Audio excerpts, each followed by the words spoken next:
કચ્છમાં દોડતી ખાનગી બસોના ડ્રાઈવરોની ગંભીર બેદરકારી સામે આવી છે, જેમાં મળતી માહિતી મુજબ ગઈકાલે કેરામોત્રા રોડ પર ટ્રેલર અને ખાનગી બસ વચ્ચે ગમખ્વાર અકસ્માત બાદ પણ કચ્છમાં ખાનગી બસોના ડ્રાઈવરોની લાલિયાવાડી સામે આવી હતી। ત્યારે આજ રોજ જિલ્લાના ભુજ રેલવે સ્ટેશન નજીક રેલવે ફાટક પાસે ખાનગી બસના ડ્રાઈવરે મુસાફરોના જીવ જોખમમાં મૂક્યા હોવાનું સામે આવ્યું છે। તો ફાટક ઓળંગી ખાનગી બસના ડ્રાઈવરે બસ થોભાવી હતી, ત્યારે રેલવે ફાટક ક્રોસ કરવા જતાં બરોબરની ખાનગી બસ ફસાઈ ગઈ હતી। આમ કચ્છમાં ખાનગી બસોના ડ્રાઈવર અને સંચાલકો બેફામ બન્યા છે। તો જાણકારી મુજબ ભુજથી ખાવડા દોડતી ખાનગી બસ મુસાફરો સાથે રેલવે ફાટક વચ્ચે બરોબરની ફસાઈ હતી। ત્યાં ટ્રેન આવતા જ મુસાફરોના જીવ તાળવે ચોંટ્યા હતા। તો સવાલ તે ઉઠી રહ્યો છે કે મુસાફરોના જીવ જોખમમાં નાખતી વખતે ખાનગી બસોના સંચાલકો વિરુદ્ધ જિલ્લાનું વહીવટીતંત્ર ક્યારે કડક કાર્યવાહી કરશે?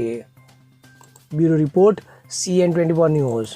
હવે જુઓ દેશ દુનિયાની તમામ ખબરો તમારી આંગળીના ટેરવે।